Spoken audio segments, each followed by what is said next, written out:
Hi, it's Bumble. Welcome back to my channel. So, I'm a bit sleepy. It's like just about midnight at the time I'm recording this. But this usually seems to happen where I watch a movie and it's like I have to give my thoughts the same day that I watch it, or else I just kind of forget a lot of what I was gonna say. But yeah, I'm a bit sleepy, so yeah, I feel like I have to give that heads up. I'm actually surprised I haven't seen this movie sooner. I know I've heard the title before. Assuming it's probably like a well-known movie. I feel like as I was watching it, there was so many like funny and like kind of probably quotable lines that I assumed like this has to be a well-known movie that I just haven't gotten around to yet. I mean, I've seen like quite a bit, probably not all of them, but like several like Hugh Grant 90s slash like early 2000s romance movies. I feel like he's just really good in them. Honestly, I hope I never run out. And what's funny is like my dad doesn't really like romance movies. I usually watch romance movies with my mom, if anything. Not specifically like the Hugh Grant ones, but like just in general. My dad doesn't really like romance movies, except if it's like the ones with Hugh Grant. For some reason, we both end up really enjoying them. Almost the way we talk about them is kind of like a genre. Like we both really liked Notting Hill, for example. I kind of want to rewatch that. He's just so good at playing these kind of very awkward leads in these romance movies, and I think this is the movie where he's kind of the most awkward. This is a movie, I think the title's interesting too, Four Weddings and a Funeral, where it's based, well Hugh Grant plays the main character and he falls in love with this woman. Her name is Carrie. I think her name is yeah, I'm pretty sure her name's Carrie. He falls like head over heels for her. They meet at a wedding and then they keep meeting at a bunch of other weddings. That's why it's called, and there's also a funeral. They see each other at a funeral, but the funeral, the characters don't really talk to each other much. So it's like he's trying to pursue her. Well, it's more of like she tries to pursue him than anything. It's like he very obviously likes her and stuff, and she keeps inviting him to like spend time together and stuff. And then at the end of every funeral, it seemed, well, at least with the first two, they like have sex and stuff. But then they keep seeing each other at these weddings, and it's always like really bad time for both of them, so it's like they can never really get together until the end, which is sometimes like really hard to watch, where I kept yelling at the screen like, just tell her how you feel, but then it does happen and then it doesn't go well, and it's just like, oof, it's almost painful to watch these two together. I think I especially felt bad for Hugh Grant's character Charles, in that everyone around him is like falling in love except for him, and he keeps ending up single at this wedding. But then he also has this friend group. I love his friend group in this movie. And the people, like you're watching Charles go on his romance journey, but it's the same for his group of friends too. There's like at least three other couples that are also falling in love. I think my favorite, just because it felt the most sweetest, was that Charles has a brother named David, and there's this woman at a wedding who falls in love with him and ends up learning sign language in order to talk to him, because David's deaf. I like that the movie also had like written out subtitles as well, like included in the movie, not like the to be subtitles, I mean, for what the characters were saying, especially because when the other characters would sometimes like David and Charles are the only ones, and for most of the movie, that like actually understand sign language. So it's like David will tell Charles something, but then the other characters won't get it, and Charles will have to like kind of translate it. That's kind of the term they use. And he'll sometimes give a completely different meaning, like on purpose. It actually leads to a scene that was really funny, where David is like really impressed with Carrie, the woman that Charles likes, and is talking about her breasts, and Charles translates it to like talking about hills in Scotland or whatever. It is just funny, and like the line delivery, I really like the line delivery for a lot of the characters. I feel like it makes some of the jokes funnier. But yeah, David and the woman that he falls in love with, I don't remember her name, their romance I thought was sweet. And then there's this red-haired woman, it's like dyed hair, but yeah, this red-haired woman that is Charles's roommate. I wasn't sure who she was actually, if it was like his, I assumed his sister at first, but like he has a brother and says that he has a brother but never mentions a sister. So this is maybe like a friend he lives with or something. And she ends up falling for this guy from Texas. I wanted to see more of that too, but they only meet on like by the third wedding, and then they're together by the start of the fourth wedding. And there's this character named I think his name's Matthew, and he's in love with this guy named Garrett. One of them dies. I feel like I'm getting them mixed up in my brain. One of them dies, and the other one has to give a speech about it at a funeral. That's the other thing that's hard too, is like this is a movie called Four Weddings and a Funeral, so you kind of know that someone is going to die, that there will be a funeral at some point. Actually, the person ends up dying during one of the weddings, which I wasn't expecting that way, but there's this really, really beautiful speech at the funeral, and that takes up like pretty much the whole funeral scene. Like at every wedding, the characters interact with each other and their relationships grow potentially closer, except at the funeral, no one flirts or anything, you know, because it's the funeral. But there's a really nice speech during the funeral scene, and I think that was one of my favorite scenes in the movie.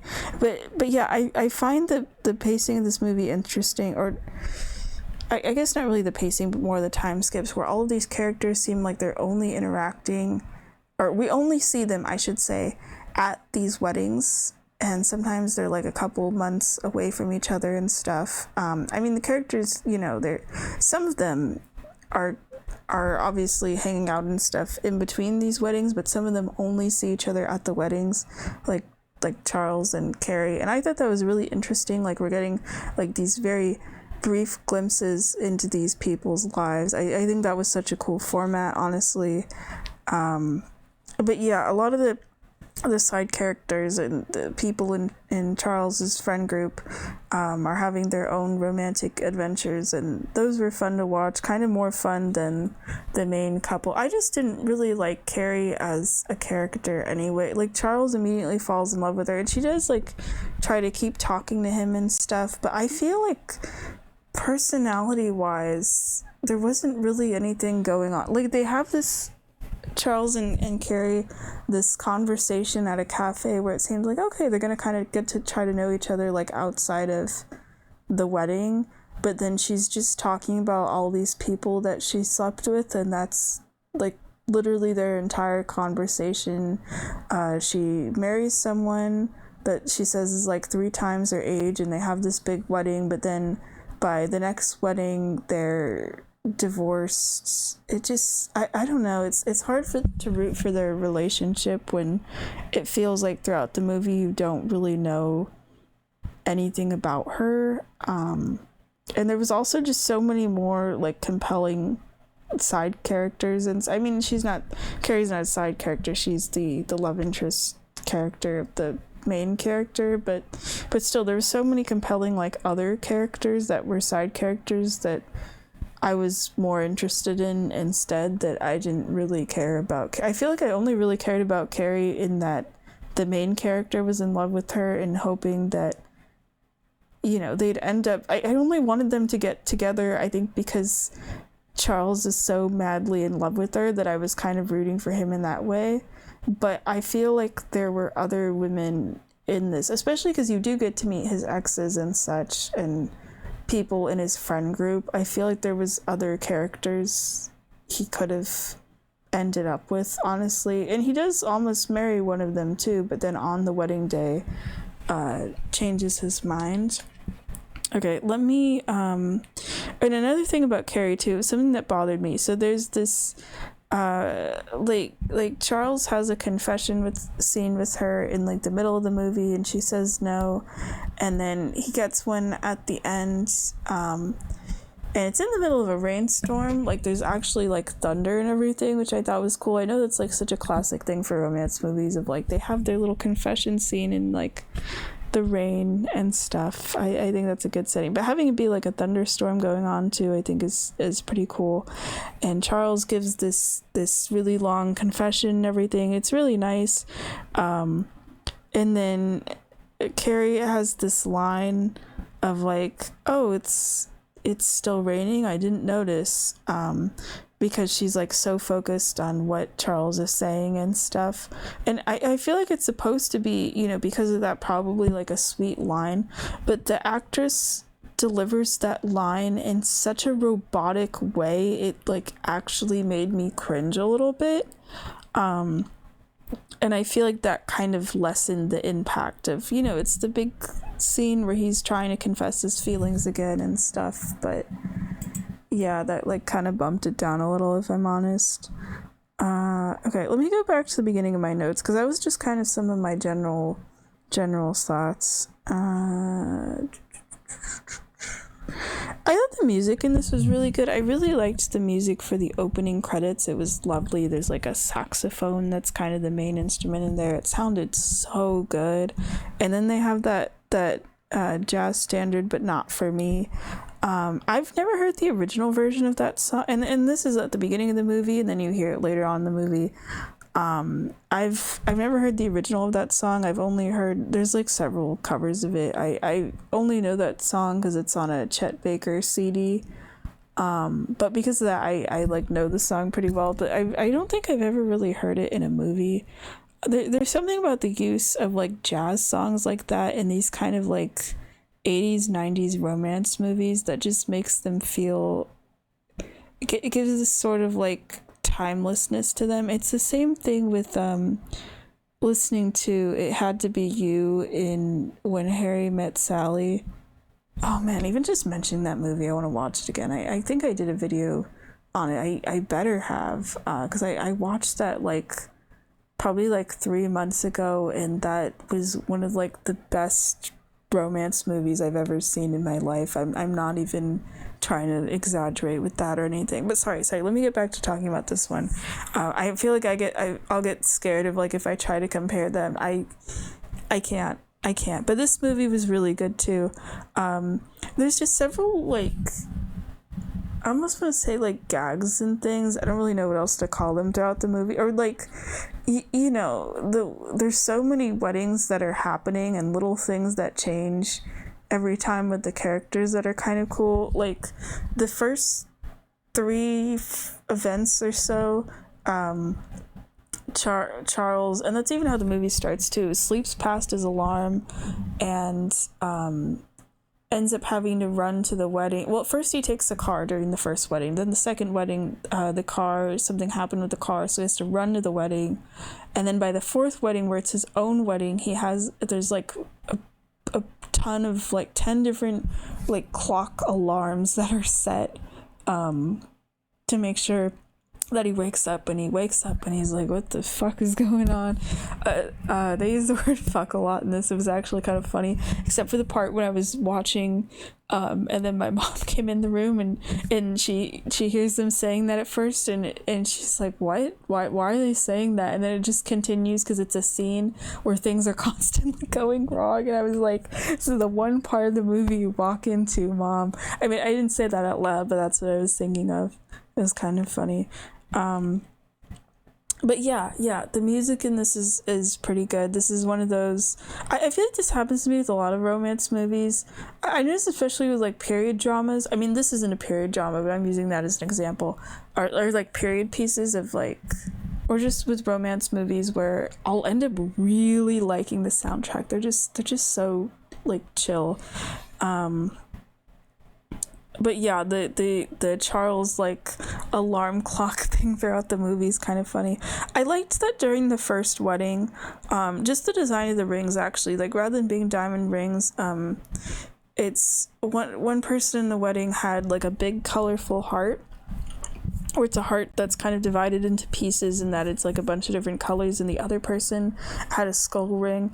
I thought that was so cool, honestly. I mean, like diamond rings are pretty and stuff,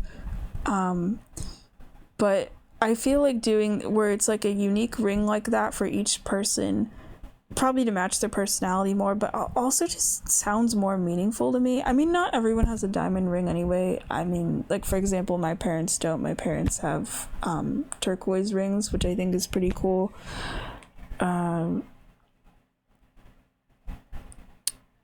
yeah,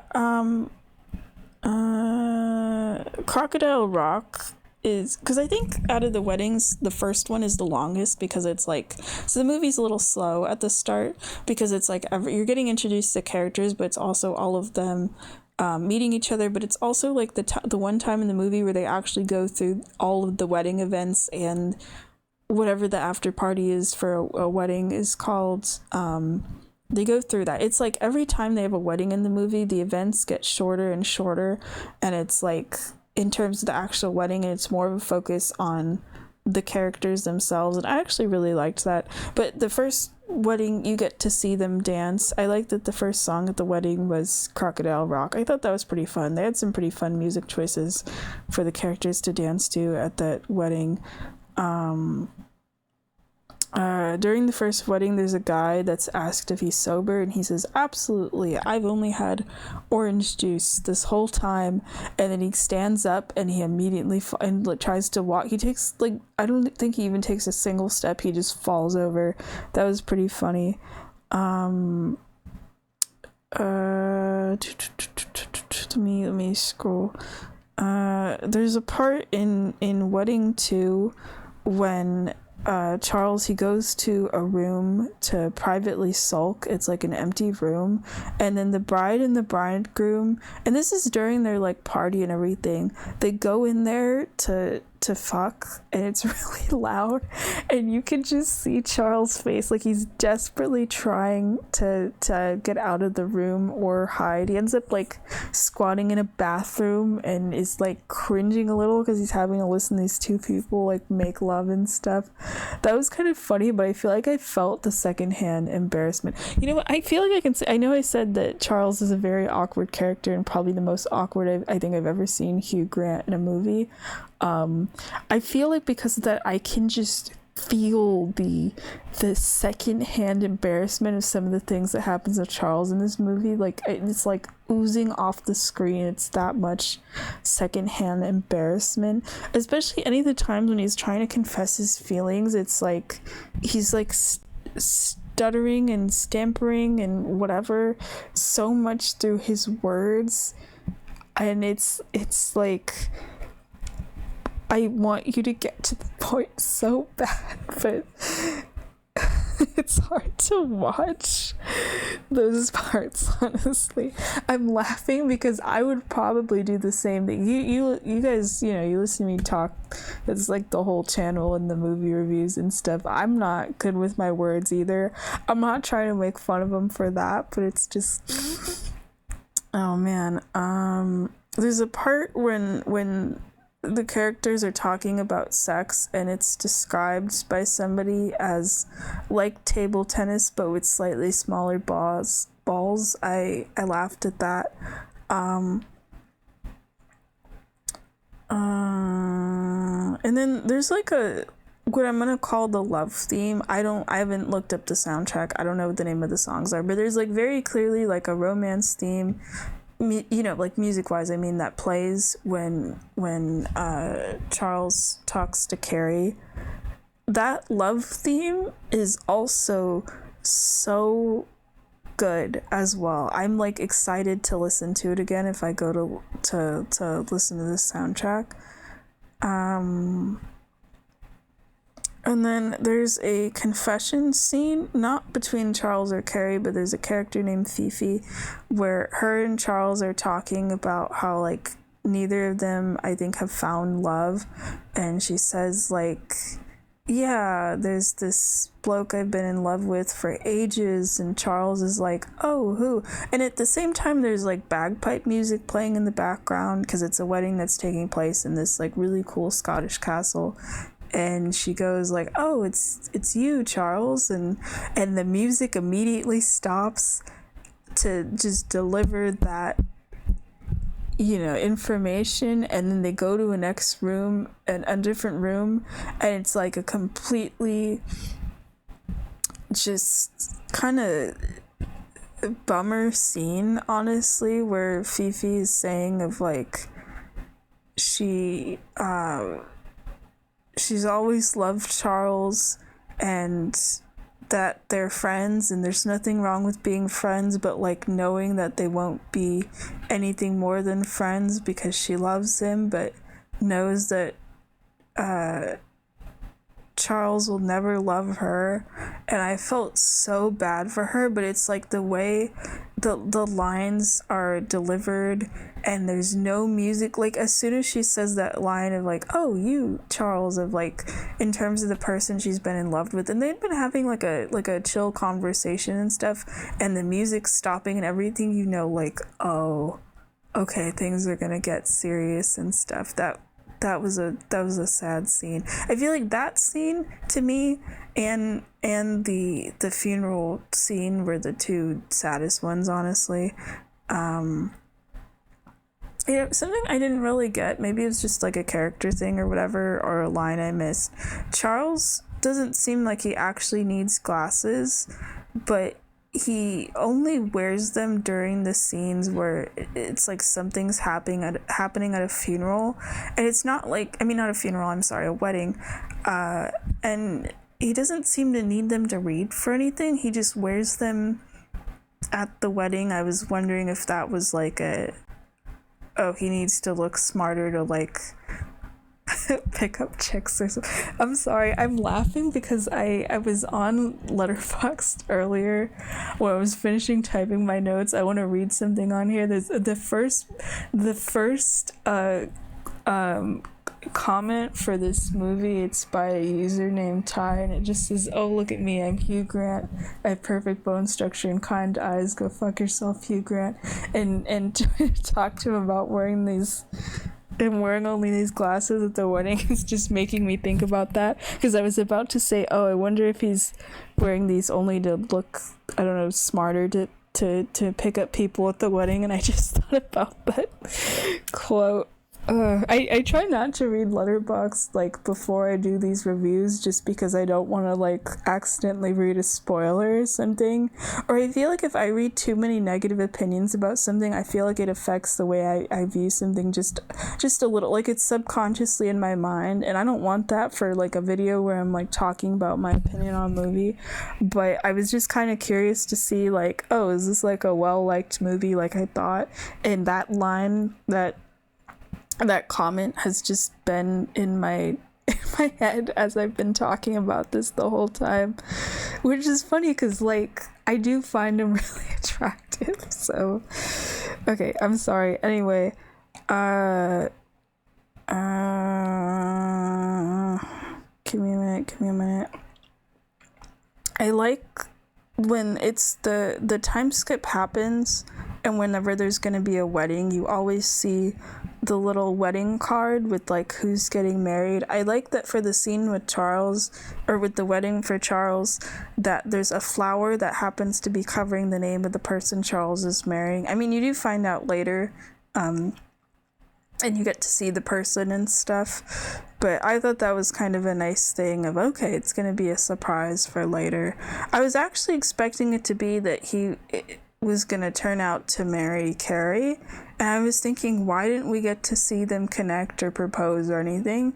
But then it turns out to be a character, I think her name's Henrietta. They call her Duckface. I can't remember if she's a friend of Charles or an ex, but they almost get married, and then, you know, he decides not to because he's in love with Carrie, Charles, I mean, and and I'm just thinking like, oh, okay, that's why we didn't see any development. But I guess he's getting married just to get married and stuff. And I was surprised because like this is right after a scene during the funeral where Charles is telling one of his friends of like, yeah, I guess I'm just never gonna find true love. I probably shouldn't wait for it anymore. And then it cuts to bam, time skip. He's getting married now. And then Charles finds out that Carrie is getting divorced, or is divorced, I mean, like the same day of his wedding. And you know what? Hugh Grant, he's really good at making faces of just, like, the emotion on the face is just complete regret. He's so good at that, because he, like, busts it out at least, like, 4 times in this movie. And he doesn't have to say a word, and every time that happens, you can tell, like, exactly what he's feeling and everything. Not like it's, like, a super dramatic face. It's just, like, the kind of far away look in the eyes. And then, the ending's kind of nice, that after the love confession in the storm, the rainstorm, it ends with like there's a camera snap and a white screen, and then it shows photos of all of the couples. It turns out they all got married and stuff. So that's a really sweet way to end the movie. I was actually really worried because the love confession scene ends and it goes to a white screen, and I thought, oh man, is the movie just gonna end with that love confession? That's it? There's like nothing afterwards? But then, which could have been fine. I'm trying to think if there's a romance movie I've seen where it just ends on the love confession. I feel like that's, like, yeah, the love confession scene's probably going to be one of the best scenes in the movie, but for romance movies, but still, that would be kind of a weird place to end it. And I was like, you don't even get to see them get married in the movie that's about weddings, but no, you get to see the photos, so that's nice. I'm trying to remember. I'm looking at the poster. I don't remember why there's a sheep on the poster. I don't remember a sheep being important. I'm probably forgetting something. I actually started this movie yesterday, actually. I got through like half an hour, and then I watched like another half an hour earlier, and then I finished it. I almost wasn't going to. I was already kind of tired, but I thought, I want to finish this and do the review already. But also, it's a really good movie. I wish I could have... I probably should have, like, waited, like, a day or two, and then I probably could have watched, like, the whole thing, maybe. So, I do kind of regret that. I recommend, if you watch this, just watch the whole thing in one sitting. Even though it's, like, a bunch of different weddings and also a funeral, it flows better if you watch it all at once, especially because a lot of things between the weddings connect to each other and such. But yeah, good movie. I'm assuming it's well known. If it is, I completely get why. It's good. There's something about it that kind of reminded me of Love Actually. I think because it's like different people's stories and stuff. I need to watch that one again, actually. But yeah, now this is making me think, okay, I want to watch more like Hugh Grant romance movies. Because I mentioned about this one, I mentioned about Notting Hill. I know that's the one with Julia Roberts. There's probably others, but it's like 12:30 right now, and I kind of want to go to bed. I feel like I don't have the brain cells to talk anymore at the moment. But I'll probably Google that. You might get more. I'm actually been watching a lot of movies the past couple days, and I've been posting them around a bit further from each other than I thought, and into June and everything, because I'm recording this in early May, actually, because I'm going to be gone in June, and doing stuff. Well, maybe I'll be gone. It depends. I know that sounds ominous. I just mean I might be visiting a relative. But but also my birthday's in June, so I don't want to really record the week of my birthday. Actually, I might record Tomodachi Life on my birthday. This will probably be posted after my birthday, I don't remember, but I'm trying to decide if I want to record Tomodachi Life on my birthday. Just a little, I don't know, we'll see. All right, bye bye, thanks for watching.